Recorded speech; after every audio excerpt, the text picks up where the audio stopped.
What's going on, YouTube? JH here, and currently in my theater parking lot. I just got done watching Godzilla Minus One, Minus Color, and here's my initial thoughts on the experience. So, this is my third and probably final time seeing Godzilla Minus One in theaters, but this is also the first time I'm seeing the film in the Minus Color version. This is a very limited release. I think it's only going on until February 1st next week.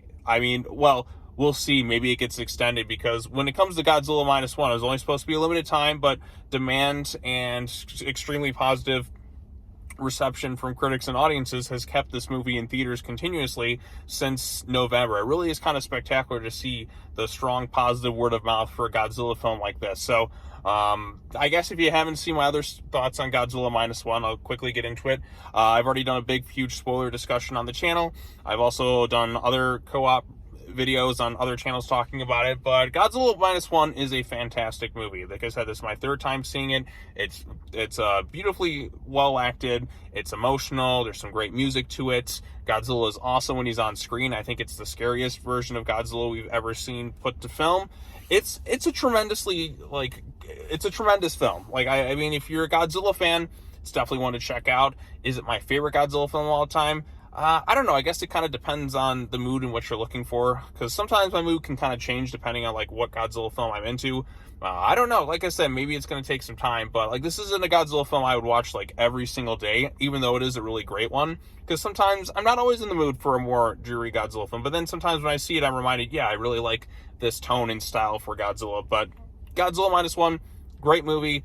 It's been praised plenty, and it's deservedly so. So, seeing this for the first time in this black and white Godzilla Minus One, Minus Color version, I thought was kind of interesting. So I came here, I brought two of my friends who haven't seen the film yet. So the first time they're seeing the film is in the Minus One, Minus Color version, and they both really liked the film. I mean, they enjoyed it thoroughly from start to finish, thought it was really good. So, I mean, like I said, it's still the same movie basically, but now it's been kind of changed to black and white. This isn't the first time movies like this have done this. I can think of some prime examples. Zack Snyder's Justice League was a movie that was done in color, and then they have a black and white version. Logan has a black and white version. Mad Max Fury Road has a black and white version. Several films have kind of done this over the years to kind of give it a bit of a different feel, because sometimes, like I said, things can be more effective when shot and done in black and white. Now, when it comes to Godzilla Minus One, I still prefer the normal theatrical version in color, but I do think it is kind of interesting to watch the same movie this time without all the color and little fine-tuned details that we've seen on screen beforehand. Because, like I said, filming, given I've already seen it, the colorized version, and then kind of going back to this one, I feel like something in some ways is kind of missing, because it's sometimes harder to make things out in black and white than it is in color to kind of distinguish things. Like, for instance, the scene where they're kind of shooting the mines in the ocean, with Koichi's job, if you will, the first time I do it, it's kind of hard to spot the thing. But whereas when I was watching it in the colorized version, it was a lot more crystal clear, because you had the differences in color to kind of make things out. Now, I think there are some things that black and white kind of does better. Like, for instance, I feel the sense of dread more than I did in the colorized version, given that black and white feel. It gives it a different, Godzilla feels almost more threatening and kind of scary in some instances than he did in the other main theatrical colorized version of the movie, if you will. So there's some good aspects to it, but I much still prefer the normal theatrical colorized version of the film as opposed to just watching it in black and white, because, like I said, I mean, that blue atomic breath, it really stands out.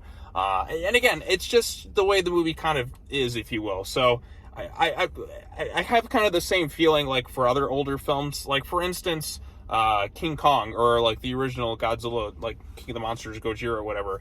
I can't, those movies were done in black and white. So, and then when you get a colorized version of those films, it feels kind of off. It doesn't really quite feel the same, because it's not a film that was necessarily shot in color. It was a film shot in black and white. So when I get that in something like this, it's kind of the opposite, where this movie was not shot in black and white. It was kind of changed in post to be black and white. So there is still going to be that, in terms of lighting and all that other stuff, there is going to be that feeling that it does feel a little bit off, I'm kind of missing something, which, like I said, it's a bit of a different experience. And if you have to see the movie in at least one version, I still recommend the colorized version. But if you're somebody who've already seen the movie more than once, then I do think it is interesting to kind of check it out in the black and white version. I still liked it, and I do hope that when this thing does get released on physical media, that you have the option to watch it in both versions. It's going to be kind of interesting to go back and forth and kind of compare the two versions side by side. But for me personally, I still like the normal version that we got in theaters initially, because like I said, the blue atomic breath and everything. Yes, this in some ways feels reminiscent of that 1954 film, but the 1954 film, like I said, was originally shot in black and white. So like that works better. And sometimes with black and white, you can also hide some of the shortcomings with some of the effects. They blend in a little bit better in some instances, but whereas with here, they like, because a lot of it is CGI, it does stand out a little bit more per se than something like in the 1954 film, which was shot in black and white in that too. So it was an interesting way to see the movie. Like I said, there is the sense of dread. You kind of, I don't know, maybe it is the black and white that makes it kind of feel a little bit more. You also, like, given the 1947, you almost kind of feel like you're there a little bit more. It doesn't feel quite as pristine and polished at times, but I still prefer the normal theatrical colorized version. But like I said, it was still kind of cool to see this film in black and white to kind of give it that old 1954 feeling to it, or, you know, Raids Again or whatnot, or what other giant monster movies that they've done in the past. So there's good aspects to it, but I still feel like you're kind of missing out if you don't see the normalized version. Like I said, my friends, they hadn't seen the film, and this is their only experience seeing it. So I told them to go check out the colorized version when they can, and they both agreed. So if you're a Godzilla fan and you want to see the same movie again, but in black and white, then by all means, go check this thing out. I mean, Godzilla Minus One is a great film anyways, and for me, it was kind of cool to see, like, a movie in black and white in theaters. I can't remember the last time I've actually seen a black and white version of a movie, like, in theaters. It's been a while, so... And like I said, I have nothing against black and white films, because, I mean, I grew up watching a lot of Universal Monster stuff, and like I said, I like that. And the original 1954, given that movie was intended, like, you know, shot in black and white, like, I mean, I wouldn't want a colorized version of that film. I mean, I've seen kind of people try to do that. It just feels off to me. So whereas like with this one, it's kind of the same deal a little bit. It just feels a little bit off because I know what I've already seen it in the non-black and white version of it. So I'll, like, if I'm going to watch the movie again, I'm just going to watch that version. But again, this was kind of a neat experience to kind of check out this version too. So I rambled on long enough. Godzilla Minus One, great movie, and it was interesting to kind of see this black and white version. I'll still prefer watching the normal theatrical version that we've already gotten, but when they do release this on physical media, I like the option to kind of watch both. So that's my take on it.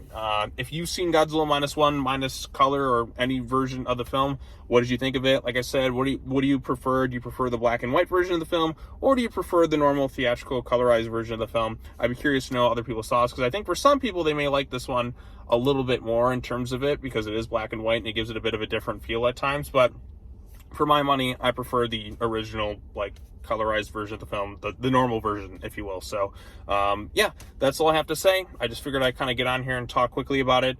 And yeah, so more videos on the way, I suppose, but I saw Godzilla Minus One minus color, and I figured might as well talk about it. So yep, that's all I have to say. As always, take care now, bye bye then, and I will see you all in the next video. Peace out.